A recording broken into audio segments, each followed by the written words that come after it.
Hello, welcome to Books and Brews, the place where beer and literature meet. with your host, the seer of the beer, Chris Powell. And Laura Vosica, author of the Bluebells Chronicles. Each month, we invite a guest author to read their works and talk about writing while sipping a beer specially paired to their work. This month's guest is Bill McCormick. So sit back, Pop a cold one, and dive into some books. and brews. Welcome to episode number 74 of Books and Brews with our wonderful guest, Bill McCormick. So, Laura, what have you been doing this month? It has been a very eventful month in several ways. We'll go from order of least impressive to most. So I made my debut as an actress. I now have an IMDb, and I bet you want to know what my amazing role was. Yes. I was the unnamed shopper. And behind the fighting women, I walked in and picked something up off the shelf and walked off again. And I did it very well, if I do say so myself. They didn't even kick me off the set for messing it up. So I know I did well. So, and then the second thing is we've been working toward this for 3.5 years. Last night, we had the very first meal made 100%, 99.5%. only from things we have raised or grown on our land ourselves. So, and that includes the spices. The only thing that we didn't produce ourselves was the oil and the vinegar that I used to. And the lodge pan that we cooked it in. That's true. I didn't make the lodge pan. I didn't make the stove either. This is falling apart even as we speak. Okay, but the food was all up. Nothing. But the very biggest news is I thought this was what would have been 3.5 years in the making. well, no, that's only if my daughter was an elephant, which she's not, and that would only be 2 years. We were surprised with a fourth grandchild this month, and so it was a wonderful surprise. And she has a lovely Irish name and will be a lovely Irish baby. So that's my month. And Did you get to read anything? yeah, I tried. I always feel bad when I say like 3 months in a row that I'm still reading the same book, because I feel like people will think it reflects on the author, and it doesn't. It reflects on the fact that we're running a farm here and there is limited time. But I still have In Satan's Shadow by John Anthony Miller pulled up, which is World War II historical fiction. And I'm still in the process of reading Wildlife, The Misadventures of Cosmo Bachelor by our guest Michael Mojleski from 2 months ago. And it is about how life just took some odd turns for him, and he went from the wilderness of Alaska to, just by dumb luck, being featured as Cosmo's Mr. November and getting over 5,000 letters and phone calls from women all around the world wanting to meet him. I just wanted one phone call, which was from her. But I got to read actually 2 works of fiction. One was a Lee Child novel, Jack Reacher, of course, Make Me, which I hadn't read yet. And I'm just wrapping up Catherine Coulter's Paradox, an FBI thriller about a psychopath. So that's been fun. And I'm heavily immersed in Nicholas Nassim Taleb's book, Anti-Fragile, which I find very interesting and helpful for a number of aspects of my work. So I'm going to decide here that after 100% of our guests fulfilling this particular phenomenon and property, that we have another interesting guest to keep our total at 100%. We do indeed. Don't let us down. Pressure's on. Yes, we do. And we actually met on LinkedIn because he and his friend were having a very amusing interchange on something I posted. So we have with us today a science fiction writer, Bill McCormick, who is an award-winning and critically acclaimed author of several novels, graphic novels, and comic book series. He began writing professionally in 1986 for the Chicago Rocker magazine in conjunction with his radio show on Z95 ABC FM, and went on to write for several other magazines and blogs. He wrote a twisted news and science blog at worldnewscenter.org. It provided source material for his weekly radio show on WBIG 1280 AM Fox, which aired for 12 years. Very nice. So welcome, Bill. It's nice to have you. Hi, everybody. Thanks for having me. It's always a pleasure. We are ready for drink number one. All righty. Yeah. So the first drink I have is related to your first reading from the Brittle Riders.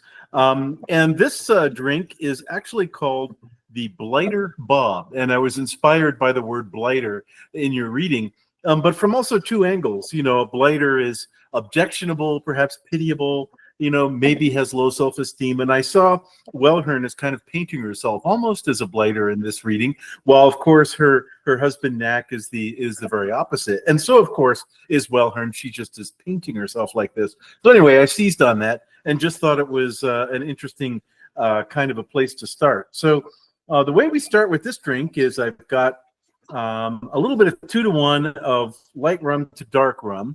And for my dark rum, I actually selected the Kraken, which is a black spiced rum, which is very good. Then we put some creme de cassis, which is a blackcurrant liqueur, and along with some orange juice, and just a little bit, because that's what we always do when we use bitters, just a little bit of bitters. I'll use Angostura in this particular drink. I could use orange bitters. But Angostura, I think, is going to go well with the dark and light rum. And then I shake that up with a bit of ice in the shaker.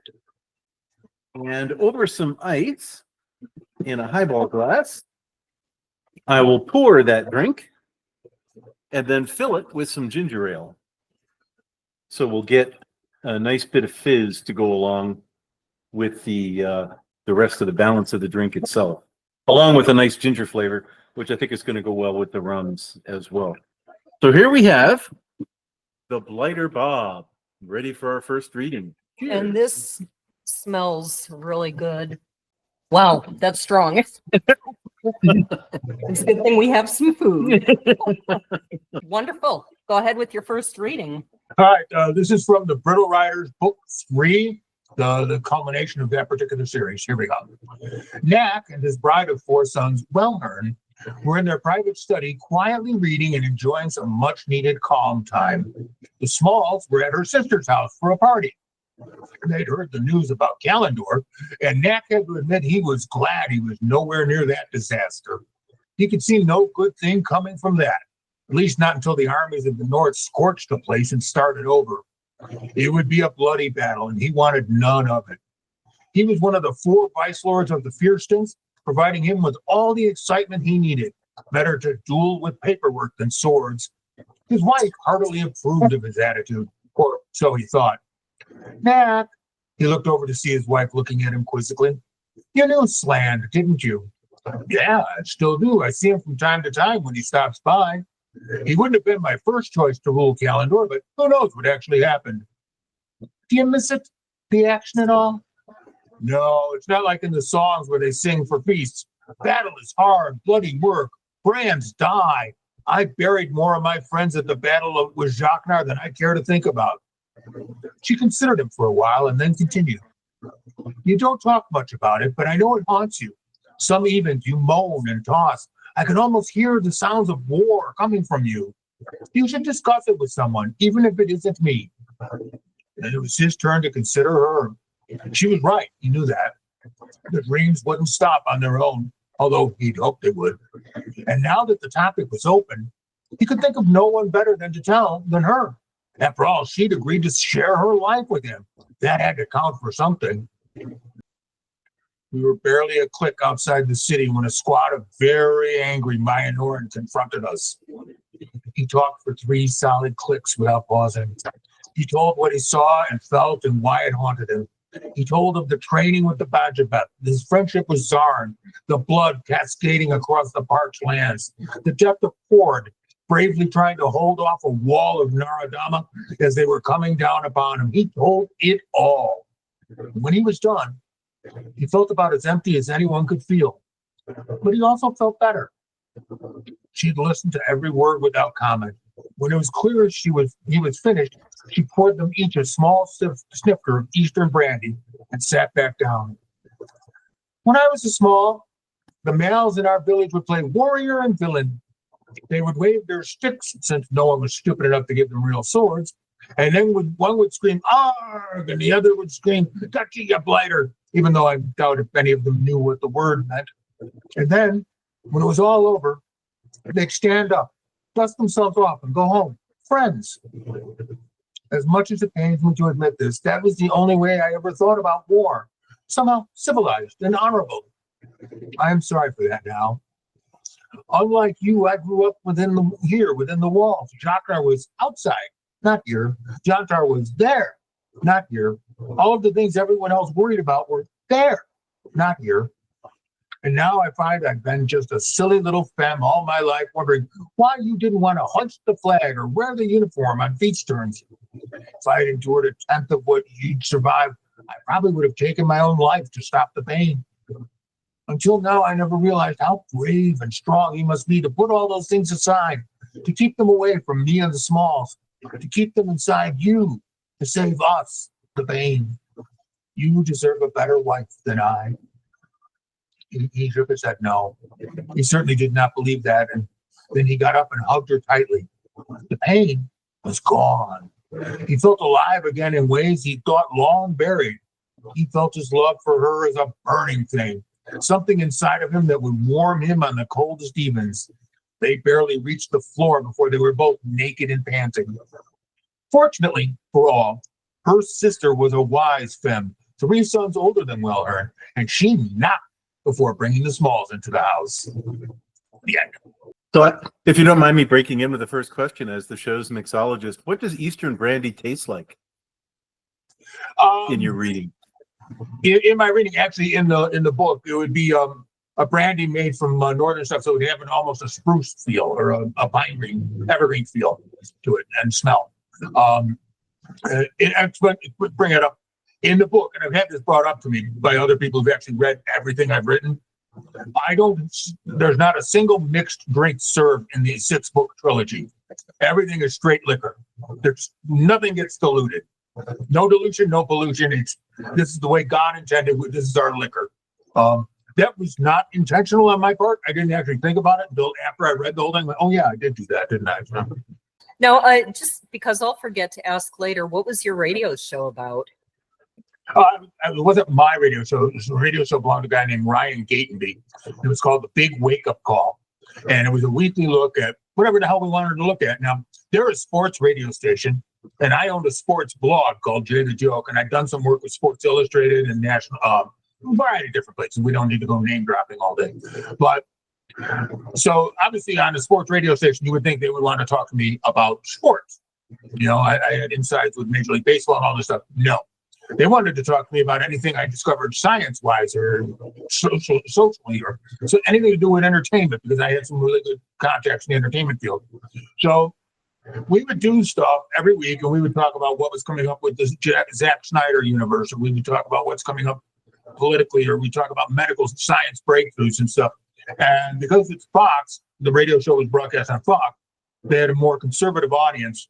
So I was kind of like the token liberal. And I would get angry all caps emails every week. And it was fun. You know, we did it for 12 years, and it was great fun. I liked it. Ryan liked it. Everyone liked it. Even the manager of the radio station, who did not like me, liked the show. So, you know, it went off well. So as I was reading up on your books, the Brittle Rider trilogy takes place after every man, woman, and child has been killed. So who's left? The Chimeras.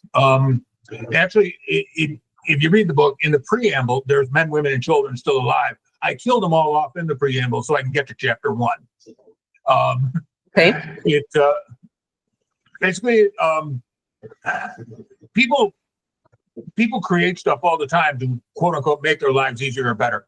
What I did in this is I said AI had come out. We had AI to replace everybody, and ended up AI tried to take over the world, and it killed 1/3 of the population before we were able to stop AI. So because nobody learned from that lesson, they created genetic artificial creatures to do all the work for us because we're just lazy bastards, I guess. And they created these chimeras and hundreds of different types of chimeras and all sorts of different kinds of chimeras.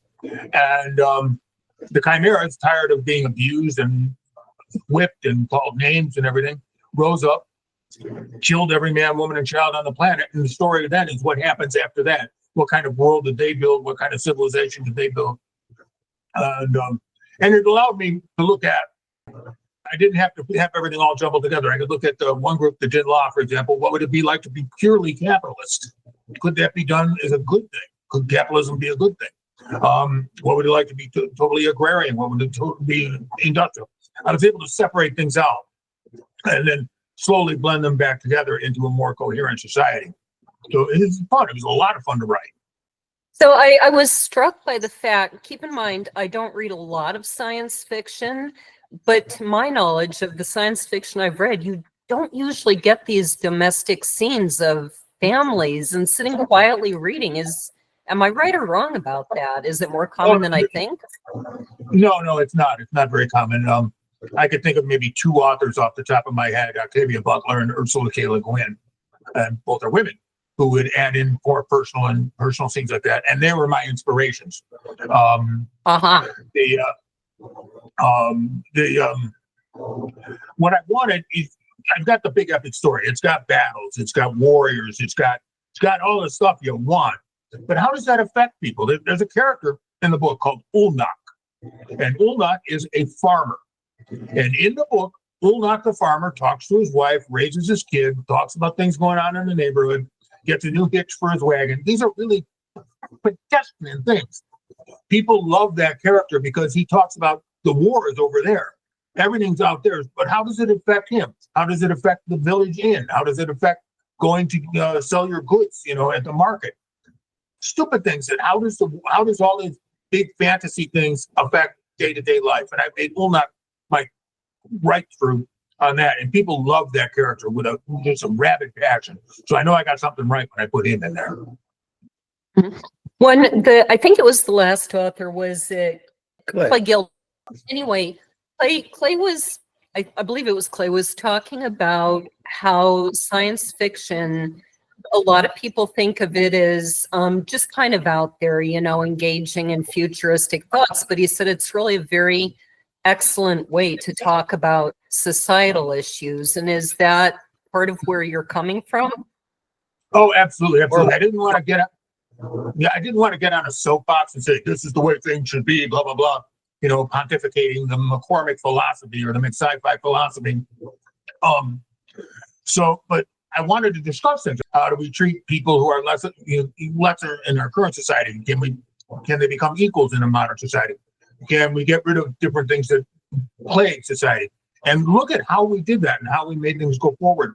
And fun side note, Brittle Rider, actually me now, it's complete. I'm banned in Russia and China because I'm pro-LGBTQ and I'm pro-interracial everything. I'm pro helping minorities, and those are bad things over there.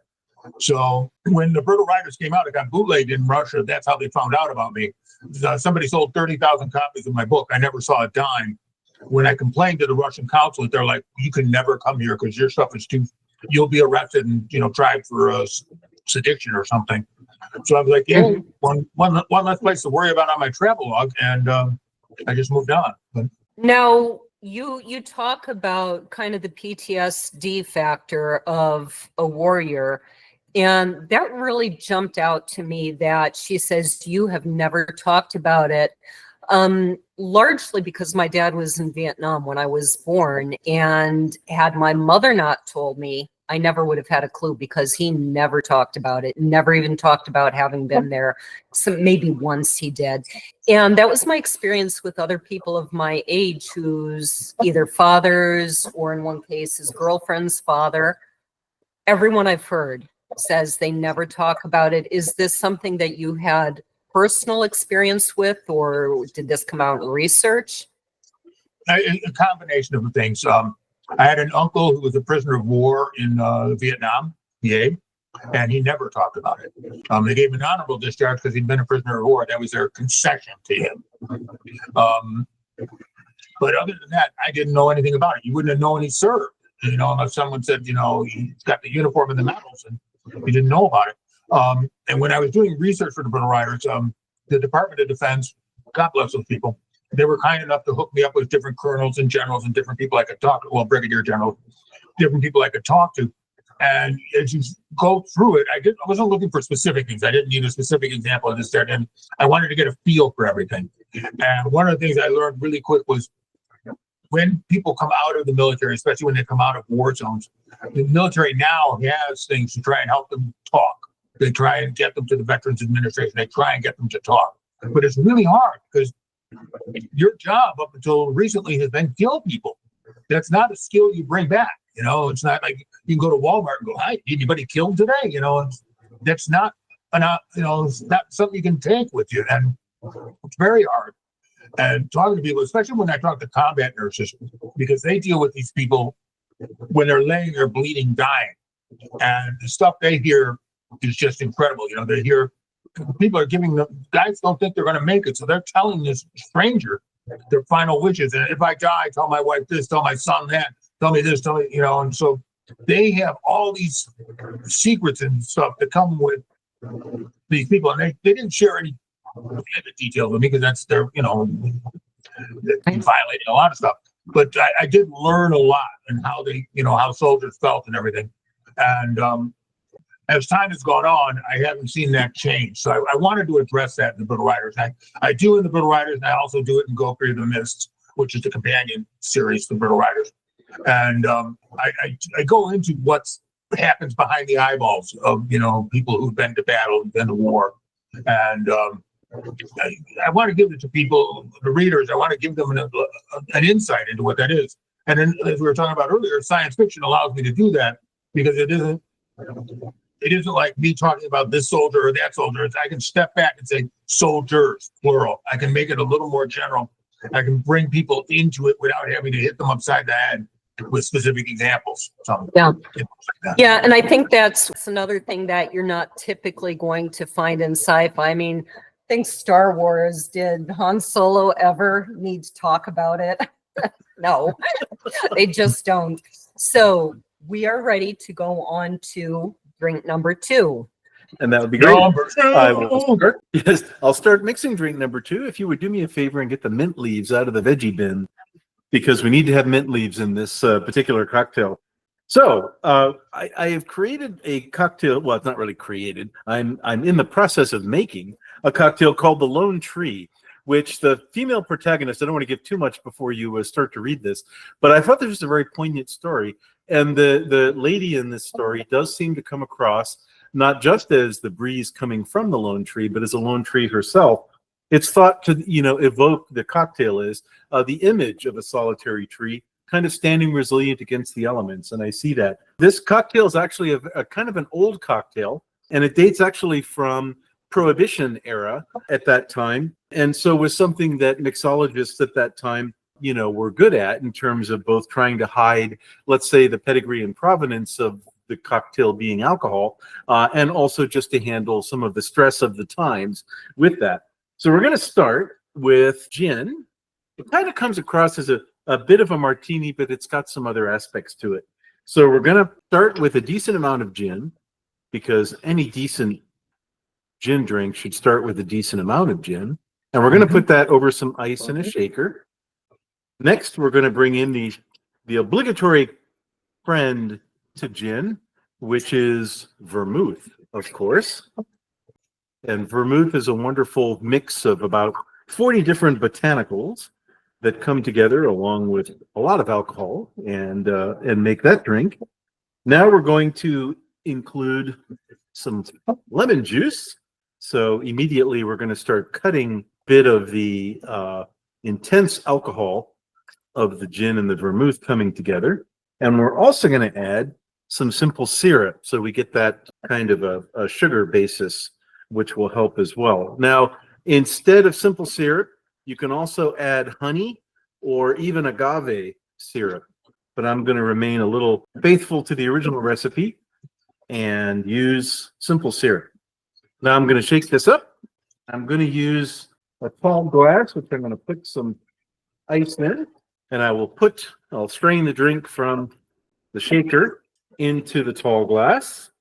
And what we will do is garnish this with some fresh mint leaves. So we'll get a nice additional bouquet from the mint leaves, as well as a nice bit of fresh flavor, which on a warm summer day here in Tennessee will be a good thing. Very good. Well, in preparation for your second reading, I bring you The Lone Tree.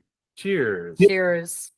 That would be very refreshing on a hot day after you've been working hard all day. That's a very nice kind of light. This one I'd say was sort of a heavier taste, which depending on what you feel like that day, either one is good, but very different.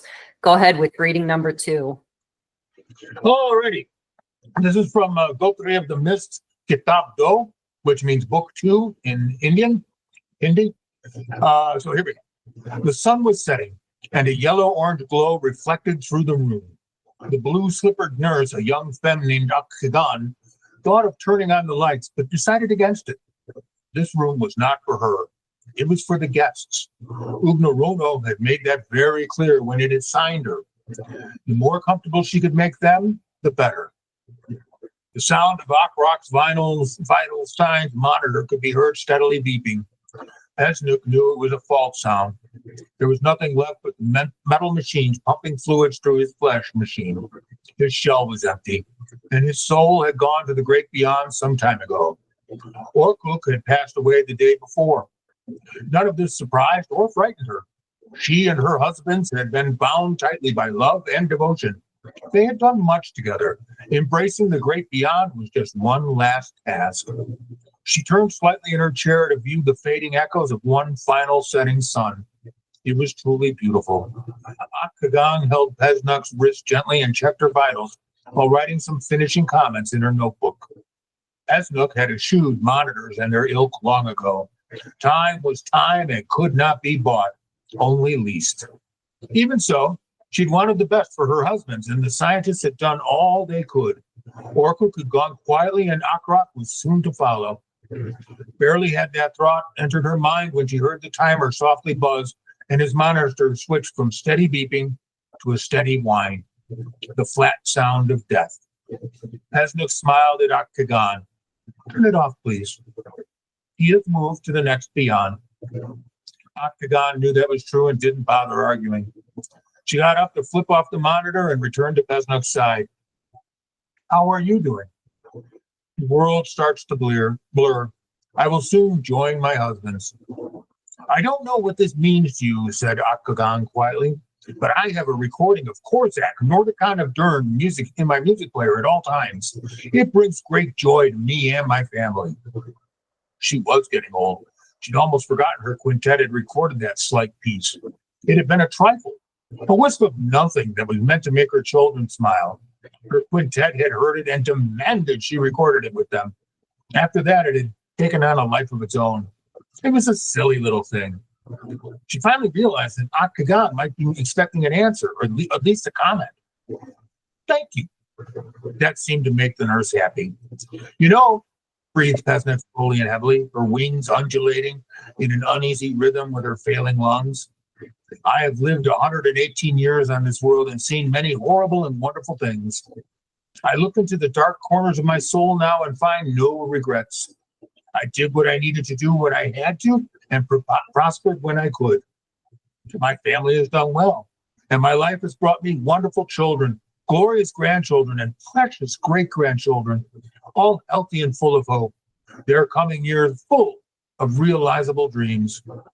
More, my husbands and I lived and loved better than most can ask. No, there are no regrets." She paused to catch her breath and looked over at her late husband. The memories of their years together made her smile. She would not mourn his passing. No, she would honor his life. "Much has been accomplished here," she continued slowly. "The future is being built right in front of us. Not many can say they were the foundation of a new world. We can." She wheezed slightly. "And though it took me many years to believe it, I now know help comes from the stars. That is a good omen. I know the star people are made of flesh, just as we, but it still feels like the great beyond is smiling at our efforts. She coughed slightly and smiled. May I ask a boon of you?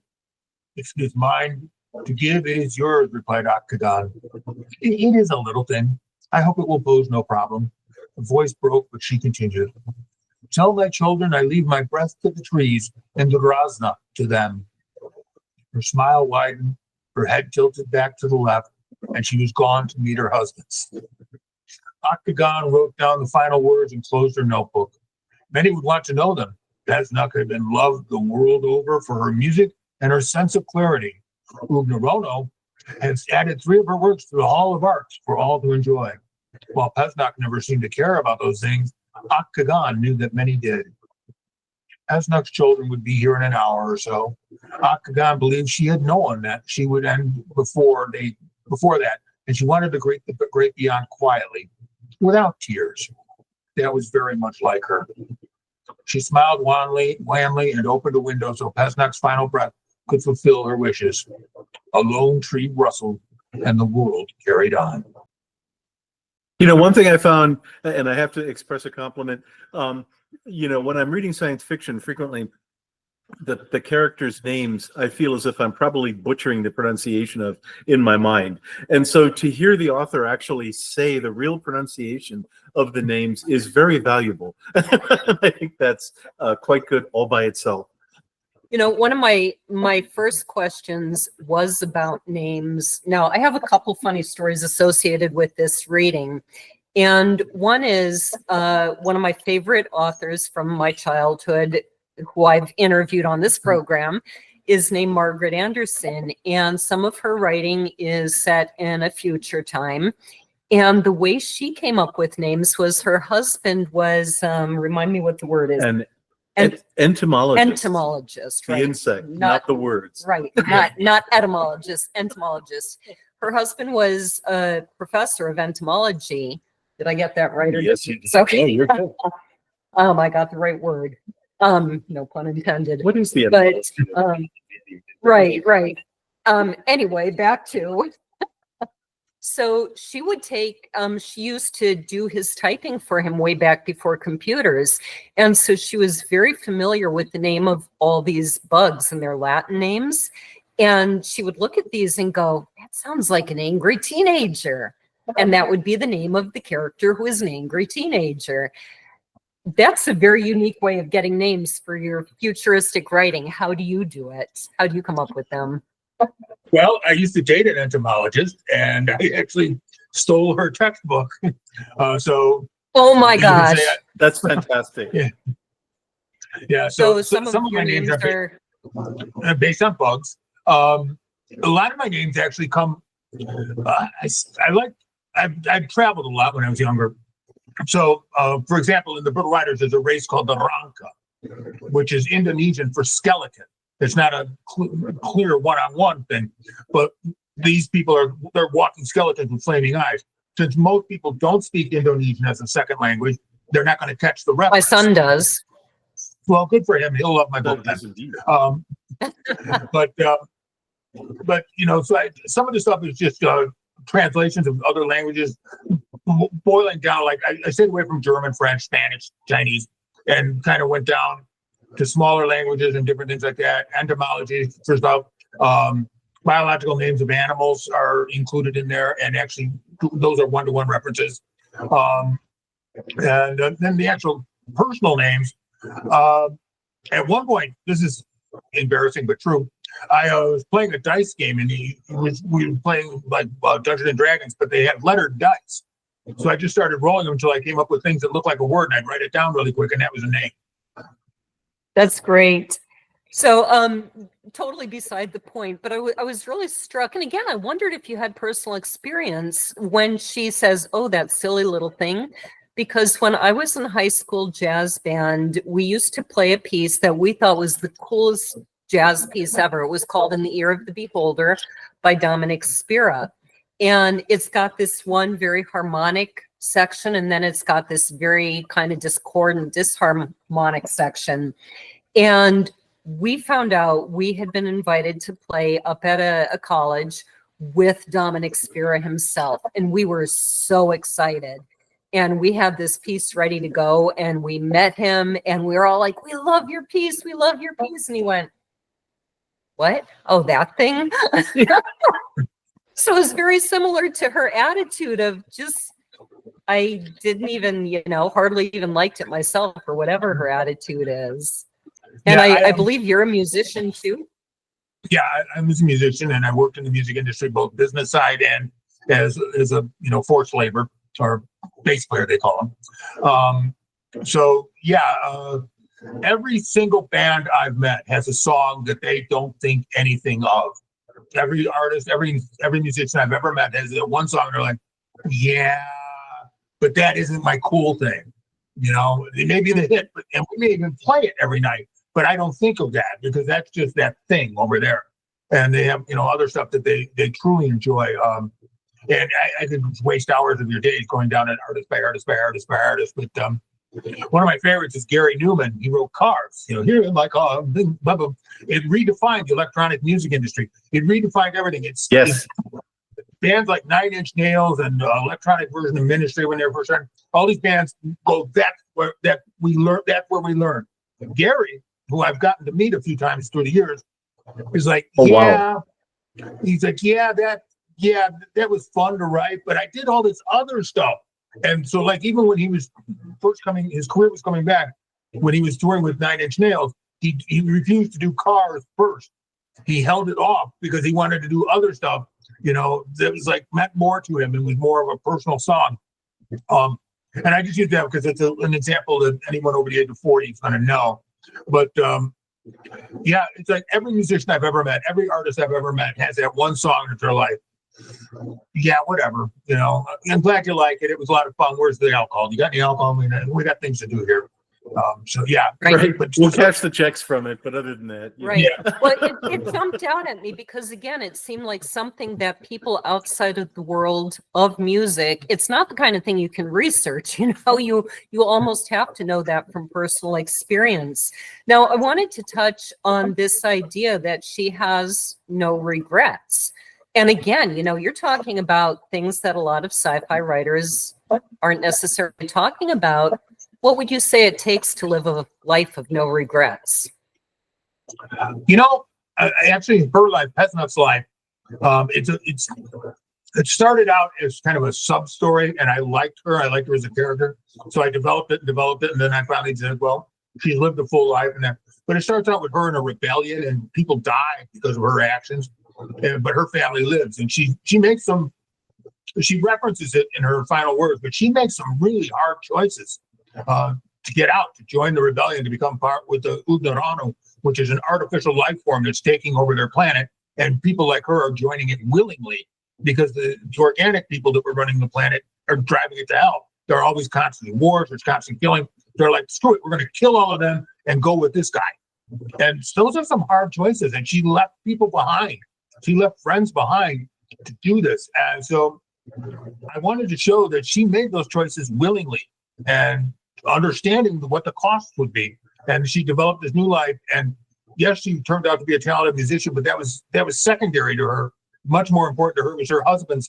Both her husbands finally had a home that they could live inside. Her children had a life they could live in, schools they could go to, peace. She made sure there was peace in her time. That's an amazing accomplishment. Right. Like she says, I was here for the building of the world. Not many people can say that. And so I wanted to bring that out. Sometimes you make some hard choices. You live through some rough times. But at the end of the day, you look at it all and go, you know what? I'm okay with this. I got from where I was to where I needed to be. I'm fine. And life without regrets. Mm-hmm. Yeah. One thing that kind of occurred to me, I think it's vitally important to live our lives wisely and thoughtfully so that we can say that at the end. But then I thought, well, you know what? Sociopaths can say that too. Yeah. So, yeah, that's true. But it isn't so much. I think sociopaths are a great example. It's like, but they live life with no regrets while they're living it because everything is centered about them. They're not living life in so much as they're just kind of plowing through it. people like her have actually lived life. She understands the consequences of her actions. There's much more to it. It's not just the verbiage. She actually has lived life and seen what can and cannot happen. So no, I get the impression. I think I read that you're fairly well traveled. Is your book actually set in India? This book? Sculpted the Mist, yes. It's set in India, Korea, southern Russia, a little bit of the Caribbean thrown in there, and some southern Mexico, just because you want to get the world in there. But yeah, it's mostly set in India. I've written The Brittle Riders, and a friend of mine, Imam Muhammad, he read the book, he loved it. And there's a Muslim character in Brittle Riders. What I do is I took religions that humans had, and I assigned them to different species in the future. So there's a 6-foot-tall Christian cockroach that's very religious and likes to keep things simple in life. Very New Testament kind of dude. There's a Muslim cow who believes very much that Allah is love and people should be treated with respect. So the religions they come up good in my books. I don't make fun of them. I'm taking you on a different path, to get there. Anyway, he loved the character. He loved the book. And one of the things he said to me, he's from India. And he said, one of the things he said to me, he goes, it'd be great if you rewrote The Brittle Riders and set it in India. Oh yeah, because I want to rewrite a 300,000 word book and set it someplace else. Yeah, me too. But so I started playing with it. I wrote like 40 pages of it, and I stopped and I sent him the 40 pages. I said, "What do you think of this?" And he wrote me back or called me. He's like, Bill, you've got to do this. This is incredible. He goes, it's more than I imagined. Because I was kind of thinking of just resetting it. He goes, this is all different, all new, all exciting. And he's right, it was. So I approached it as like I'd never written The Brittle Riders, and I approached it as brand new. And it worked really well. It's kind of funny. We thought, my publishing company and I, Chem, we thought that people would have to read The Brittle Riders first to understand Scope 3 of the Mist. Amazon released Scope 3 of the Mist without The Brittle Riders in India, because there's no India in Brittle Riders. Who cares? So they released Scope 3 of the Mist. We started getting fans, and people, if you go to my LinkedIn page, you'll see I have a lot of people from India who are big fans of mine because of Scope 3 of the Mist. I have to tell them about The Brittle Riders. They have no clue. It's like only about 6 months ago that we finally got it released, got Amazon to release it in India, because people are like, oh, there's more to this story? Well, we want to read the rest of it too. So it's weird. We need to move on to drink number 3. All right. So I had some great fun with this reading, and I found the perfect cocktail, the absolute perfect cocktail. And it's called the Bosom Caresser. Now, one could imagine perhaps some more crude names for what this particular cocktail could be. But this actually goes back to Prohibition times when, again, as bartenders, such as they were trying to fly under law enforcement radar, they would come up with names like this in order to, perhaps prevent law enforcement from thinking that there was any alcohol involved. And it's a classic cocktail. It's also a very light and summery cocktail. What I found interesting is I was reading the description on the web. I thought this was just hilarious. It says, while the origins of the Bosom Caresser are shrouded in mystery. And I was thinking, did this author ever talk to a man? The origins of Bosom Caressers are not shrouded in mystery to the average man. So given that, now I will mix this cocktail, and we will start with some ice in a shaker. We're going to again start with some gin, because what light summer cocktail doesn't start with gin? Now we're going to put some lemon juice in with the gin. And we're going to go back to our old friend simple syrup and put some of that in there as well. Kind of knock back a bit of the junipery, very alcoholic flavor of the gin. And so we're going to shake this together. I'm then going to strain that into a martini glass. And what I will do is, after I've got some of the drink in there, I'm going to top it with a wonderful summer addition in order to keep it extra light, which is some club soda. That will provide, again, some fizz, but also some wonderful lightness. And I'll drop an ice cube into each one of these just to keep it chilled. And here we have our wonderful Bosom Caresser. All right. I feel, I'm drinking a bosom caresser. Okay. Cheers. That's again a very, very fine summer drink, and it's very light. A bit like a lemon lollipop, but with gin. I'd like a little more flavor to my drinks in general, but it's good. I think, if you've been mowing the lawn all day, it's like Michael's lawnmower cocktail. Right, or beer, lawnmower beer. Well, right, but it's cocktail, so it's a lawnmower. Yes, it's a lawnmower cocktail. Reading number 3. Reading number 3. This is I wrote this called The Writer's Stuff. It's included in a collection anthology called Stuff About Things. I wrote this originally to be a how do I put it? A satirical look at young adult romances and young adult fiction, and it worked. So here we go. Layla Lalitz busted through the door and bounced boogily into the room. The warriors in the Heroes Cafe Bar and Grill, more commonly known as the Rutting Stag, unaccustomed to such a flagrant display of feminine wiles, were forced to shift uncomfortably and cross their legs. The bar wenches, while all comely young lasses, were clad head to toe in brown epidermal coiffing to prevent lustful thoughts of others. They were there to serve flagons and meats, not enhance the narrative. Layla breathlessly, yet rhythmically, continued heaving under her inexplicable camo crop top as she planted her supple, glistening legs slightly apart and stood her ground. The tag on her camo Daisy Dukes identified her as an ingenue, second class. Thor Liebenhammer was the first to collect himself. As the only true alpha-level hero in the room, no one was surprised. His weapons belt, tightly cinched, caused his deerskin chaps to highlight his prodigious manhood, a vision guaranteed to arouse any ingenue first class. But since it seemed to work on others as well, it was not something he questioned.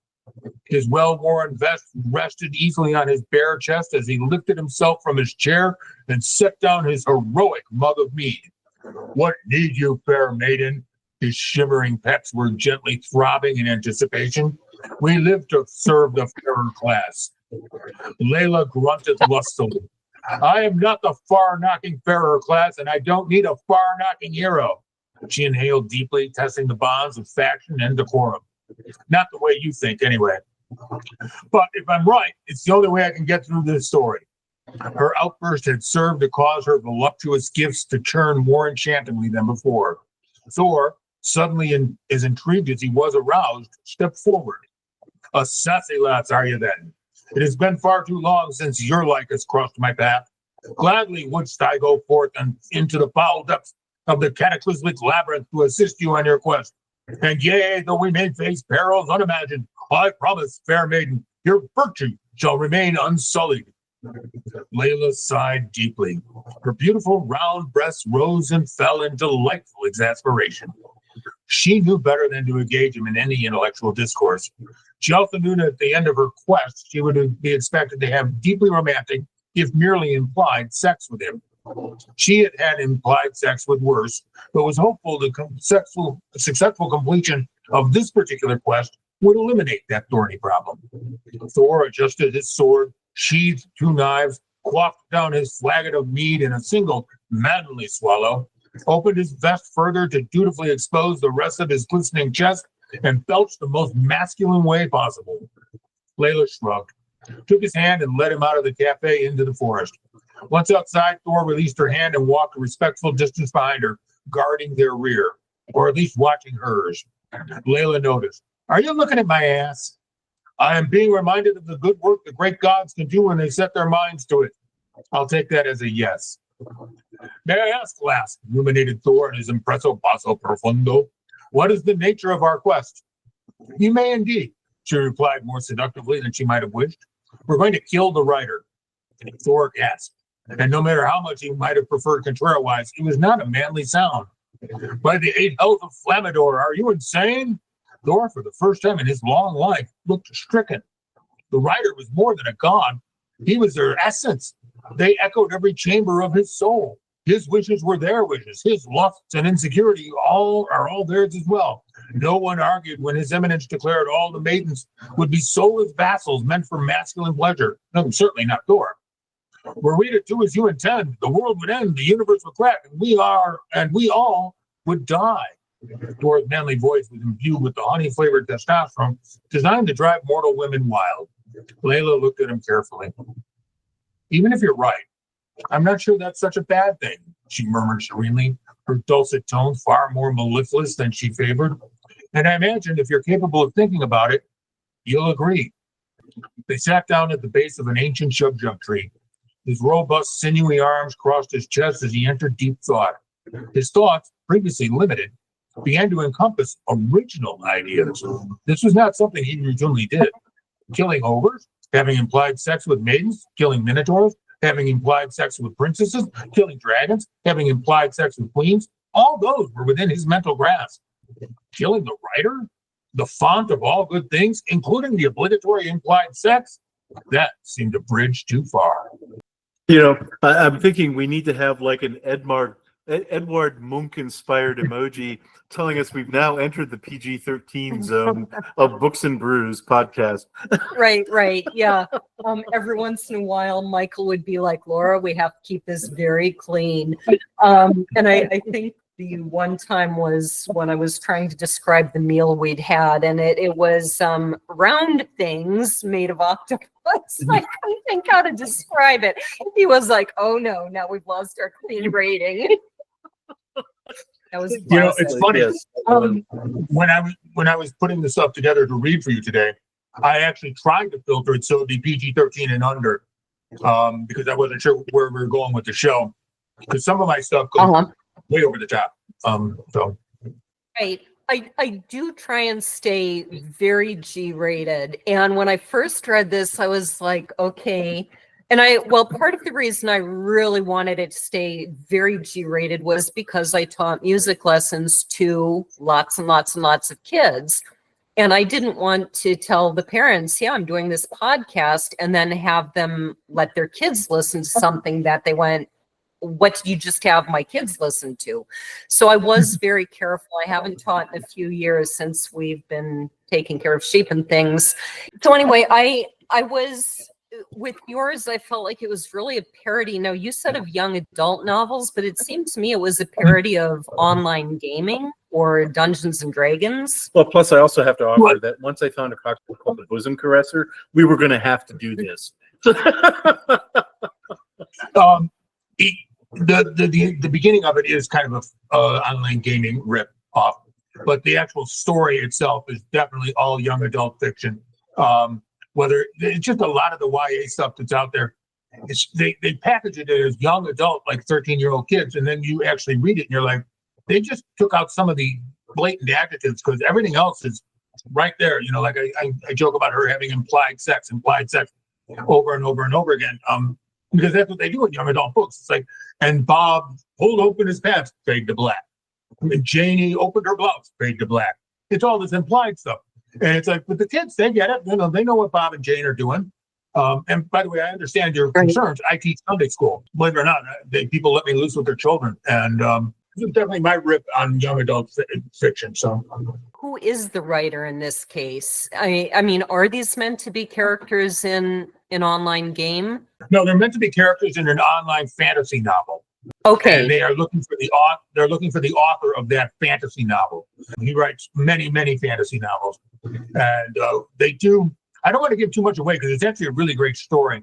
But basically, they do eventually get to meet the living author. They break through the world and get to meet the living author, and they get to meet his wife, who she doesn't understand what he's been writing. She's like, "Oh, he's writing about dwarves and elves," and they're like, "Oh no, he's writing about young naked boys cavorting through the village and young girls who have to do these things to please their masters." And she's like, "Wait, what?" And as it all comes out, it goes on and on. But yeah, the writer is a very repressed person who has many, many issues, and the characters of his stories decide that they don't want to deal with that anymore. I love that premise. You are a huge advocate of indie publishing. What kind of started you on that path? And you look for people to foster. How do you do that? When I was first starting to look at publishing, when I would go to a major publishing house and I talked to them, I got positive responses. They say nice things about my work, but it was always how we're going to have to filter it and do this and do that. And, we're going to have, I had one publishing guy sat down right across from me and said, what we need to do is you have to rewrite this so it'll have more young adult characters in it. Because at that time, young adult fiction was very popular. And I went, the youngest character in the Brittle Riders at that point was Nalea, and she's in her 40s. So what am I going to do? I'm going to add a teenager to go on a quest with a bunch of older 40, 50-somethings who in the book, they're pretty much clothing optional for the first half of the book. So I've got a bunch of nudists with a bunch of teenage kids. How's this going to go? You know, how do I make this work? So I said no. And the friend of mine at the time, she's like, oh, you should do it anyway. It'll be fun. And then you can go back and rewrite this again. And I know from having worked with other authors that once you make that step, there is no coming back. This is what you're doing now from now on. So I had to be comfortable with that. Am I going to be comfortable writing this kind of stuff from now on? And the answer was no. So Them reached out to me. I've sent them some other stuff. They've read some of my short stories, and I've worked with them on music projects. Some of the people there worked on music projects in the 90s. So we kind of had an understanding with each other. And when they read this, they went, this is what we want. Here's what we're going to do with it. And here we go. And as you mentioned, it's voted best science fiction novel of 2022 by the Critters Readers Poll, which is literally made up of nothing but book critics, thus critters. And it was voted best dystopian science fiction 2025 by the Los Angeles Book Fest, which features a bunch of famous authors. I'm not going to name drop them, but you can go online and look them all up. But they're famous million-selling authors who review these books, and they were like, this book you need to read. And that's where I'm at. And right now, I got a company that's trying to turn it into a movie, and here we are. People like it, and we'll see what happens with it. Has it been an option for a movie, actually? Yeah, we've done the deal points. I'm actually in the point right now. Unlike a normal movie, there's so many unusual characters in the Brittle Riders that we've been actually doing character creations to show what people can look at. Can this be done with a costume, practical effects? Can it be done with a costume and maybe some minor CGI? Is it completely visual effects? Like the only way it's going to work is if it's animated and brought in. So we have to figure out who does what goes where, and how we make it work. It's been an eye-opening experience for me to actually get into the nuts and bolts of what this thing's going to look like. But seeing some of the characters come to life and actually working with people to bring them to life, I was like, ooh, that looks much better than I had in my head. This looks much cooler, you know? So that's fantastic. It's going to be a lot of work to make this happen. But that's fantastic. Where can people find you online? The simplest place to find me is McSciFi.com. That has all my books. It has connections to everything I've done, short story, comic books, everything. It's all up there, McSciFi.com. It's got ways you can contact me. People use that from time to time. It's fine. I don't care. Go ahead and send me a letter. And there's videos up there, so you can get an idea of what some of this stuff actually looks like. We had a tone reel done for the Brittle Riders, done by a guy named Freddie Noriega. Yes, one of the Noriegas, famous in Mexico. And he did this tone reel to show people what the Brittle Riders could look like as a film, and he used existing footage to make it happen. And that was that's really neat. How do you happen to know one of the Noriegas? We have a mutual friend, a guy named Alan Redwing. He's a television producer in Canada, and he and I were talking about it. And I said we were trying to put this together, and he said my buddy Freddie does this, and Freddie and I talked, and he had a price, and was like, oh, that's kind of out of my league. But I sent him what we were doing, and he wrote me back. He said he cut his price in half. He goes, I want this project. He goes, this is amazing. I want to be part of this. And we get that response from people. They're like, oh, this is new. I'll give you my best quote. A guy named Garrett Dion, he's a famous film producer. He said when he read The Brittle Riders, he said, the good news is this is a completely unique and interesting experience. The bad news is in Hollywood, it's completely unique and interesting experience. There's nothing else like it. It's like the ancient curse, may you lead an interesting life. Right. Laura, where could we find you and we and us and thou and our sheep? Yes. You can find us lots of places, booksandbrews.net. Obviously, we're on YouTube at Symbol Books and Brews spelled out. I'm at lauravosica.com. You can also access that through bluebellschronicles.com. You can find our sheep and our rabbits and pictures of our 100% homegrown meals at glenmurrellfarms.wordpress.com. You can find our sponsor, gabrielshornbooks.com. And all of these are also at X, I guess it's X now. And because of your first reading, I wanted to throw in eagleshealingnest.org. One of my sons is in the Marines. I want to say he's out now, but once a Marine, always a Marine. And so that was an organization that when I was still in Minnesota, it's in Sauk Center, Minnesota, and it's a place that helps military kind of get back to life after some of the things they've experienced. So eagleshealingnest.org, if anybody would like to go there and support what they do. And do you have any upcoming public events? No, not really. I've been kind of shying away from them after the pandemic and a couple other things. And I got libraries coming up at the end of the year and into next year, but nothing immediately. Nothing that's like imminent. And people will be able to find that online for you, right, on your website? Yeah, McSciFi.com. I have everything up there. I got a blog that I update every Tuesday with what's coming up, what's going on, where to get stuff, where to buy stuff, how to do cosplay if that's the kind of thing you're into. We've got it all up there. Laura, do you happen to have any upcoming events No. other than expecting new lambs or Well, rabbits? well, actually, or whatever we have? hopefully we have a litter of rabbits coming up in about 3 weeks. That'd be That's a blessed event. not really a public event. Not that a rabbit cares, I'm sure. Yes. So do we happen to have another interesting guest coming up next month? Laura? We do, and I apologize. I did not remember to check and see the pronunciation. I believe she pronounces her name Donna Massey. She is a writer and editor whose short fiction and articles are used in reading and writing assessments throughout the United States. Her articles on several subjects have appeared in several newspapers. She is also a playwright, and 2 of her plays were performed at the Provincetown Theater Company. In her writings, she loves bringing relatable characters to life and depicting them in all their heroic and flawed humanity. Her debut novel, The Taking, was inspired by her interest in UFO folklore and reports of alien encounters. So I'm excited about this because in the past we interviewed Stephanie Sanders Jacob, whose book was about the impact of a UFO or alien abduction on a young girl who doesn't really remember the incident herself, but it's about how it impacts her entire life as her parents set her on this speaking circuit and convention circuit. So I'm really excited to see how Donna or possibly Donna handles that. Awesome. Cheers. Cheers.